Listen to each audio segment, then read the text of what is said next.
औज़ुबिल्लाहिमिनश्शैतानिर्रजीम बिस्मिल्लाहिर्रहमानिर्रहीम।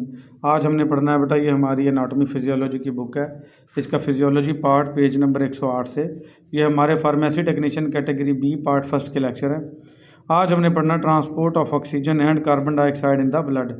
पिछले लेक्चर में हमने अच्छे से पढ़ा था कि ऑक्सीजन जो है फेफड़ों से कैसे सेल तक पहुँचती है और सेल से वापस किस तरीके से कार्बन डाइऑक्साइड फेफड़ों तक आती है। ये ट्रांसपोर्ट कौन करता है? आपका ब्लड करता है।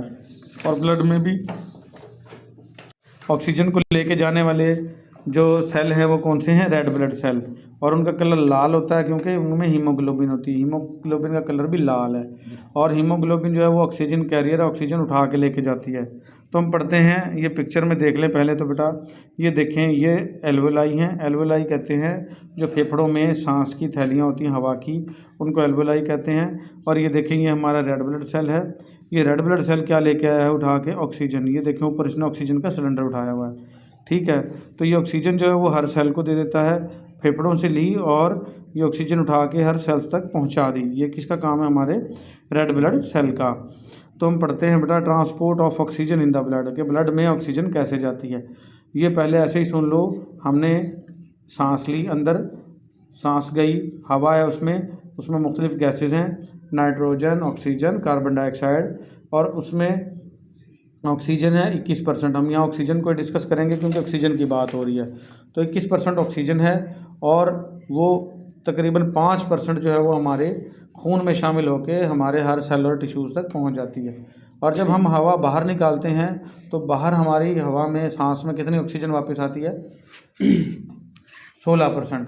21 गई थी, कितनी आई वापस? 16%, ठीक है। और कार्बन डाइऑक्साइड गई थी 0.04%, लेकिन आएगी 0.4%। गई थी 0.04, आई है सिर्फ 0.4। तो यानी कि कम गई थी कार्बन डाइऑक्साइड, वापस ज़्यादा बाहर आई है। और ऑक्सीजन ज़्यादा गई थी, बाहर कम आई है। तो ये हम पढ़ते हैं बेटा इसका, the transport of respiratory gases. Respiratory gases का जो है ट्रांसपोर्ट होना बिटवीन द लंग्स, फेफड़ों के दरमियान, एंड बॉडी टिश्यूज़, और जिस्म के जो टिश्यूज़ हैं उनके दरमियान, is the main function of blood. ये ब्लड का मेन फंक्शन है। ये कोई भी पूछ ले ब्लड का क्या काम है तो आपने बताना है ऑक्सीजन की ट्रांसपोर्ट करना। और ये रेस्पिरेटरी गैसेस में दो ही गैसेस हैं बेटा, कार्बन डाइऑक्साइड और ऑक्सीजन। ऑक्सीजन ले जाता है, कार्बन डाइऑक्साइड वापस ले आता है, ठीक है। नॉर्मली आमतौर पर 97% of oxygen transport from the lungs to the tissues is carried in the chemical combination with red oxygen carrying pigment haemoglobin. कहता 97% जो ऑक्सीजन है वो ट्रांसपोर्ट होती है फेफड़ों से टिश्यूज़ तक जाती है। अच्छा, मैंने बात की थी बेटा सेल्स की, तो सेल्स मिलकर ही क्या बनाते हैं? टिश्यूज़। तो सेल्स और टिश्यूज़ तक ये ऑक्सीजन पहुंचती है 97%। और ये किसके साथ मिलकर जाती है? रेड पिगमेंट, जिसका नाम क्या है? हीमोग्लोबिन, उसके ज़रिए, ठीक है। While the remaining 3% is carried by physically being dissolve in plasma. और बाकी की 3% जो ऑक्सीजन है वो तभी तौर पे प्लाज्मा में हल हो जाती है। तभी कहते हैं बेटा फिज़िकली को क्या कहेंगे? तभी तौर पर। तो ये मरूज़ी बन सकती है कि हीमोग्लोबिन या रेड ब्लड सेल कितने % ऑक्सीजन ट्रांसपोर्ट करते हैं? 97%। और 3% कैसे जज़ब होती है? फिज़िकली, ठीक हो गया। तो जब परसेंटेज की बात आएगी तो 100 बनाना होता है। 97 और 3 100 हो गया, पूरा 100 बन गया। फिर transport of oxygen by haemoglobin. तो हीमोग्लोबिन कैसे ट्रांसपोर्ट करती है ऑक्सीजन को? तो ये पिक्चर देख लें बेटा, ये उन्होंने बना रखी है एल्वेलर सैक, यानी आपकी जो एल्वेलाई है फेफड़ों के अंदर हवा की थैलियाँ, उसकी दीवार, ये बारीक बिल्कुल बीच में वो होती है, एक तय होती है। और ये आपका हीमोग्लोबिन है, रेड ब्लड सेल। तो ये ऑक्सीजन जो है एल्वेलाई की सैक को क्रॉस करके किस में चली जाती है? आपके रेड ब्लड सेल में चली जाती है। तो haemoglobin is an important oxygen carrying pigment. Haemoglobin जो है वो अहम ऑक्सीजन को उठा के लेके जाने वाला एक पिगमेंट है। कैरिंग का मतलब उठा के ले जाना बेटा, जैसे हमारा कैरी डब्बा होता है वो सवारियाँ उठा के लेके जाता है, इसलिए इसी तरीके से ये जो हीमोग्लोबिन है, ये इसकी खसूसियात सुन लें। हीमोग्लोबिन, इसका रंग लाल होता है, इसलिए हमारा खून का जो कलर है वो भी रेड होता है। और ये हीमोग्लोबिन क्या उठा के लेके जाती है? ऑक्सीजन। अच्छा, when it is combined with oxygen, जब ये ऑक्सीजन से मिलती है, the compound formed is called oxy haemoglobin. Oxygen haemoglobin से मिलेगी, क्या बन जाएगी, ऑक्सी हीमोग्लोबिन, ये मरूसी बन सकती है, ठीक है। तो ऑक्सी हीमोग्लोबिन बन जाएगा ये। The amount of oxygen carried in the blood in oxy haemoglobin depend upon the amount of haemoglobin present in the blood. तो जो ऑक्सीजन आपकी बॉडी के अंदर ट्रांसपोर्ट होगी ऑक्सी हीमोग्लोबिन की सूरत में, वो इन्हिसार करती है कि कितने हीमोग्लोबिन मॉलिक्यूल आपके ब्लड में मौजूद हैं। किसी की एचबी कम होगी बेटा तो वो ऑक्सीजन भी उसकी बॉडी में कम जाएगी, और किसकी एचबी ज़्यादा होगी, इसका मतलब उसके रेड ब्लड सेल ज़्यादा, हीमोग्लोबिन ज़्यादा है, तो उसकी ऑक्सीजन भी ज़्यादा जाएगी। जो पहाड़ी इलाकों में लोग रहते हैं वहाँ पे लोगों की एचबी बहुत ज़्यादा होती है, क्योंकि ऑक्सीजन पहाड़ों में कम होती है, और जितना ज़्यादा, अल्लाह का बड़ा प्यारा निज़ाम है, तो उस कम ऑक्सीजन को ज़्यादा से ज़्यादा पकड़ना है ताकि जिस्म में कमी ना हो। तो ज़्यादा से ज़्यादा पकड़ने के लिए क्या होगा, अल्लाह पाक उनकी एचबी बढ़ा देता है। इसलिए आपने देखा होगा पहाड़ी लोग जो हैं वो लाल लाल से रंगों के होते हैं, उनके चेहरे से खून ऐसे छलक रहा होता है, खूबसूरती। तो वो क्या है, उनके अंदर हीमोग्लोबिन एचबी ज़्यादा है, ताकि वो जितनी ऑक्सीजन भी मौजूद है उसको पकड़ के और उनकी बॉडी में पूरा कर सकें। तो यही बात कर रहा है कि हीमोग्लोबिन कितनी मिकदार जा रही है ऑक्सी हीमोग्लोबिन बन के, ये डिपेंड करता है कि कितना हीमोग्लोबिन मौजूद है। तो Hb + O2, हीमोग्लोबिन Hb क्या है बेटा, हीमोग्लोबिन जब ऑक्सीजन O2 के साथ मिलेगा तो HbO2 बन जाएगा। इसको कहते हैं HbO2 को ऑक्सी हीमोग्लोबिन, ऑक्सीजन मिल गया हीमोग्लोबिन के साथ। The important factor which determines how much oxygen combines with Hb, ये अहम फैक्टर है कि हम ये बता सकें कि कितनी ऑक्सीजन जो है वो Hb के साथ जुड़ती है। व्हेन द हीमोग्लोबिन यानी deoxygenated Hb is converted to HBO is the PO2।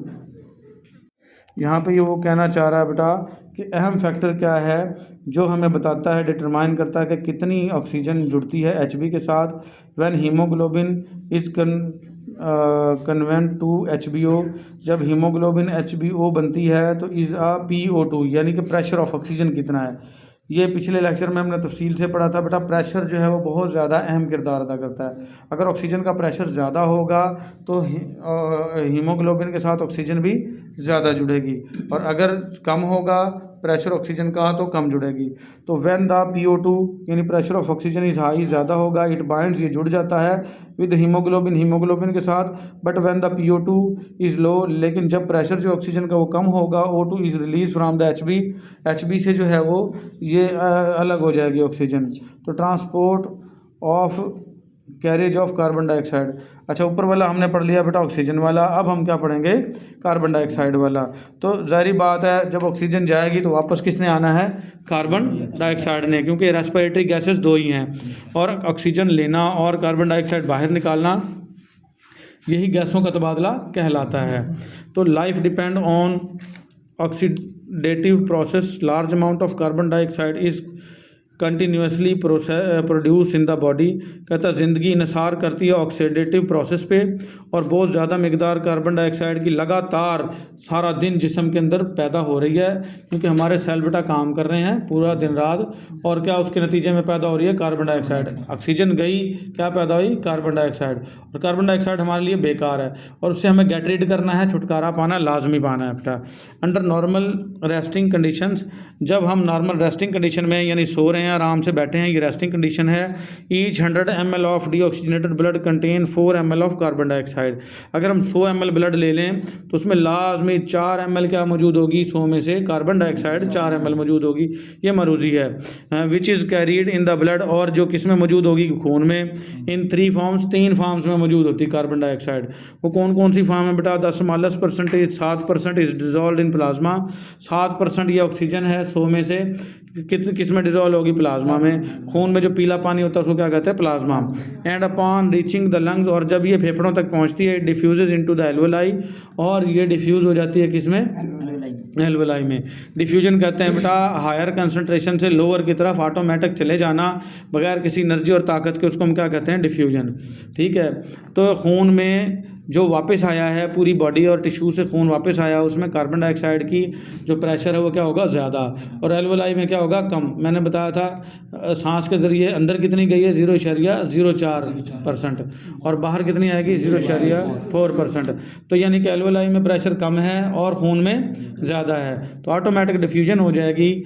Carbon dioxide खून से किसमें आ जाएगी, एल्वोलाई में, इसको कहते हैं डिफ्यूज। और फिर आ जाएगी about 23% combine with globin part of haemoglobin. अब देखो हीमोग्लोबिन जाते हुए तो ऑक्सीजन लेके गई थी, लेकिन वापस आते हुए कार्बन डाइऑक्साइड भी लेके आई है, लेकिन कितने परसेंट लाई है, 23%। कितने लेके आई है, 23%। ऑक्सीजन कितने परसेंट लेके गई थी, 97%। और कार्बन डाइऑक्साइड कितना लेके आई है, 23%। In the form of carbamino haemoglobin, किसकी सूरत में, कार्बामाइनो हीमोग्लोबिन की सूरत में 23% कार्बन डाइऑक्साइड को वापस लाएगी। तो यानी 7% तो लेके आई है क्या, प्लाज्मा कार्बन डाइऑक्साइड वापस, और 23% कौन लेके आया, हीमोग्लोबिन। तो 23 और 7 कितना हो गया, 30। पीछे कितना बच गया, 70। 100 करना होता है ना परसेंटेज में बेटा। तो 70% of carbon dioxide transported in the bicarbonate form. तो जो 70% कार्बन डाइऑक्साइड है वो किस तरह ट्रांसपोर्ट होती है, बाइकार्बोनेट की शक्ल में। बाइकार्बोनेट क्या होता है, तो कार्बोनेट कहते हैं बेटा, जो CO3 जहाँ लगा होगा उसको कार्बोनेट कहते हैं। तो अब हमने बारी बारी तीनों पॉइंट पढ़ने हैं। पहला पॉइंट क्या था यहाँ पे कि स्मॉलेस्ट परसेंटेज 7% किस में डिसॉल्व होके जाती है, प्लाज्मा में। ये हमने अब तफसील पढ़नी है। तो बात ये है बेटा, इसके अंदर से ना मरूजियाँ बनती होती हैं, इसलिए मैं सारा तफसील से पढ़ा रहा हूँ। आजकल मरूजियाँ अंदर से घुमा के दे देता है तो आपको पता नहीं चलता, तो इस वजह से मेरा लेक्चर सुना हुआ इंशाल्लाह कुछ ना कुछ जहन में रह जाएगा।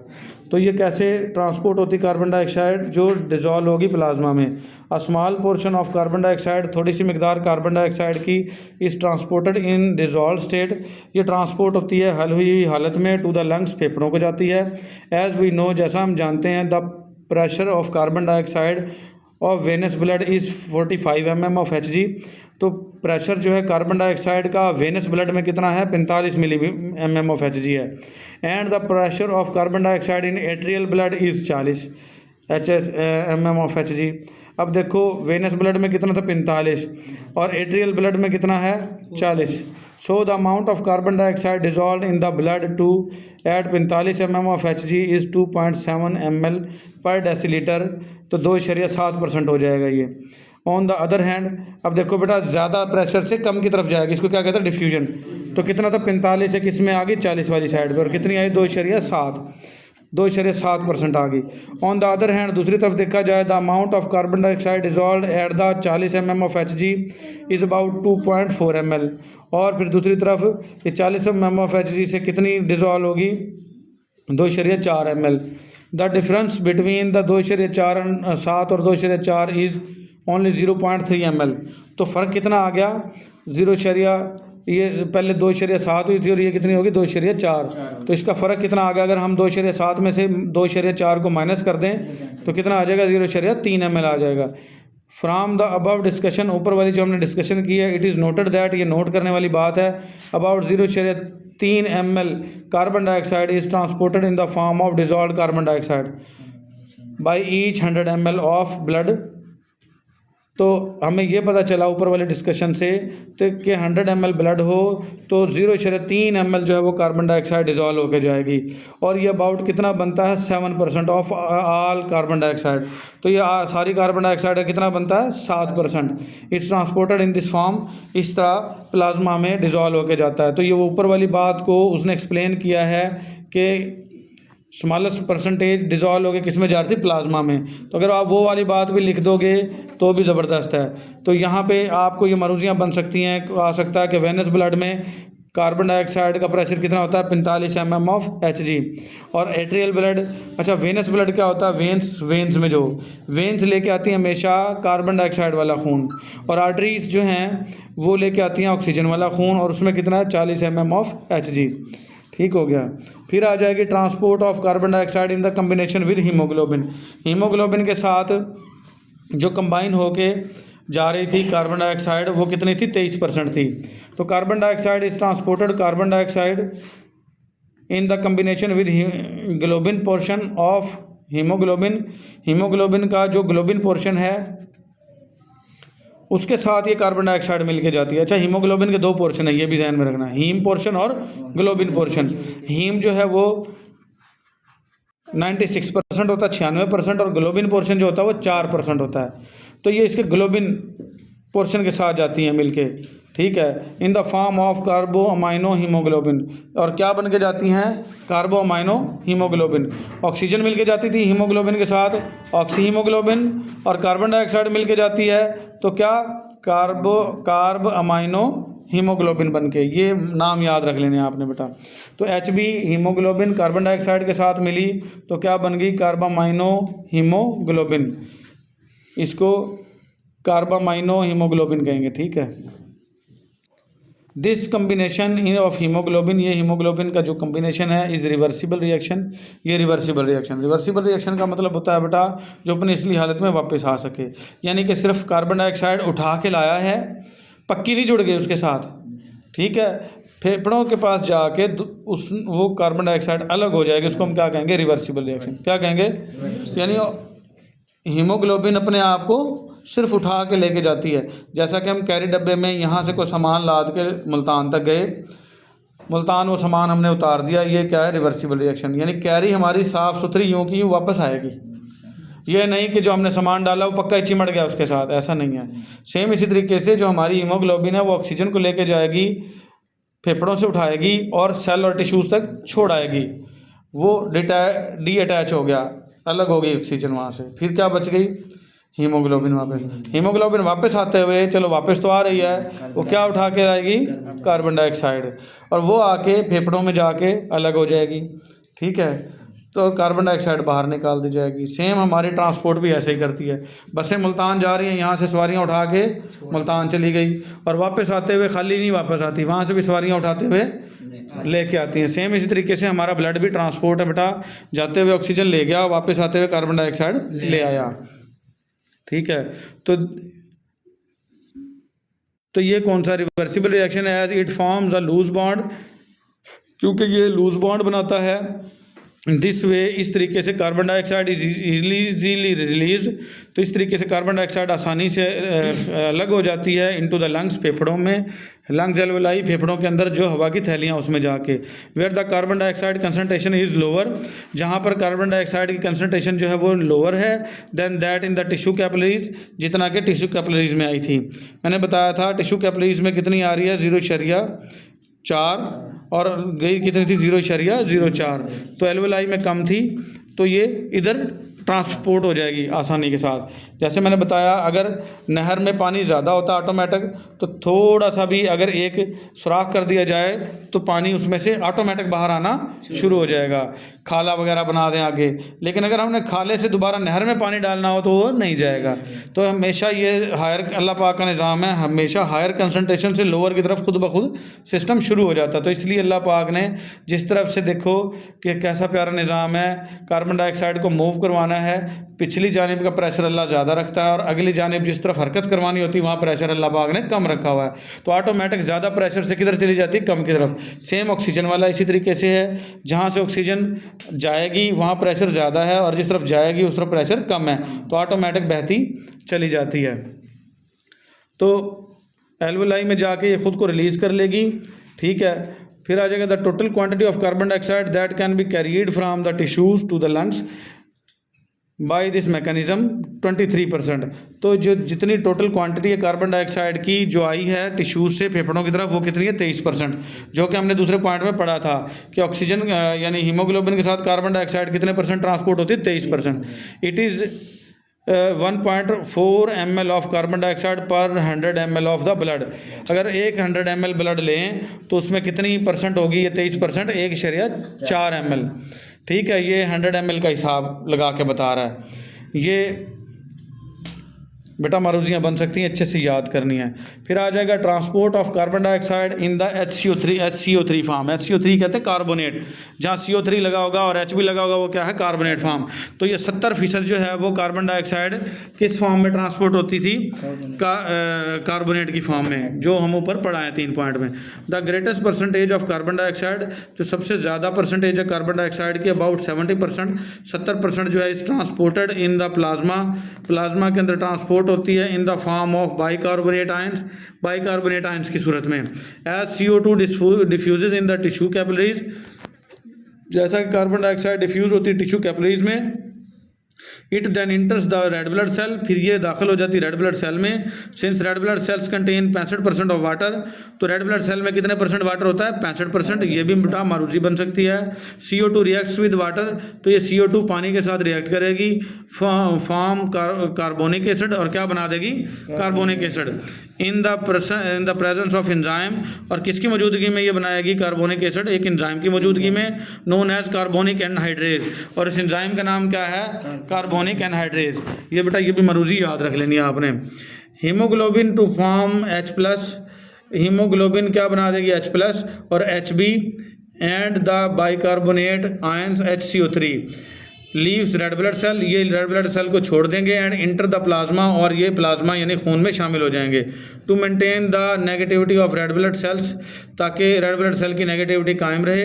Chloride ion Cl ion minus enter from the plasma into the red blood cell, और ये क्लोरीन Cl जो है ये प्लाज्मा से किस में दाखिल हो जाएंगे? रेड ब्लड सेल में। तो ये इस तरीके से बेटा ये देखें, यहाँ पे पिक्चर भी बना रखी है, इसके ऊपर गौर करेंगे तो हमें सारी समझ में आ जाएगी। ये देखें, ये ब्लड प्लाज्मा बना रखा है ब्लू सा, तो 7% ऑक्सीजन किस में जाती है? ब्लड प्लाज्मा के ज़रिए। फिर ये बना रखा है आपका हीमोग्लोबिन, ठीक है। हीमोग्लोबिन में कितनी कार्बन डाइऑक्साइड लेके जाता है? ये आपका 23%। और ये जो बना रखा है आपका पानी, वाटर के साथ मिलके कितनी जाती है कार्बोनेट की सूरत में? 70%। ठीक हो गया। तो the exchange of bicarbonate ion from red blood cell to plasma, तो ये जो तब्दीली हो रही है, तबादला हो रहा है बाइकार्बोनेट आयन का रेड ब्लड सेल में प्लाज्मा के साथ, एंड क्लोरीन आयन के साथ, from plasma to red blood cell, plasma से रेड ब्लड सेल में, is called the bicarbonate chloride shift phenomena. इसको कहते हैं बाइकार्बोनेट और क्लोराइड शिफ्ट फिनोमिना। इसने क्या हुआ?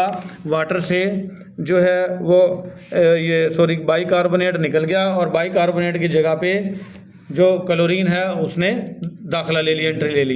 तो बाइकार्बोनेट की जगह किसने ले ली? क्लोराइड ने। तो इसलिए हम इसको क्या कहेंगे? Bicarbonate chloride shift phenomena. Phenomena कहते हैं तरीकाकार को। फिर आ जाएगा बेटा रेगुलेशन ऑफ रेस्पिरेशन।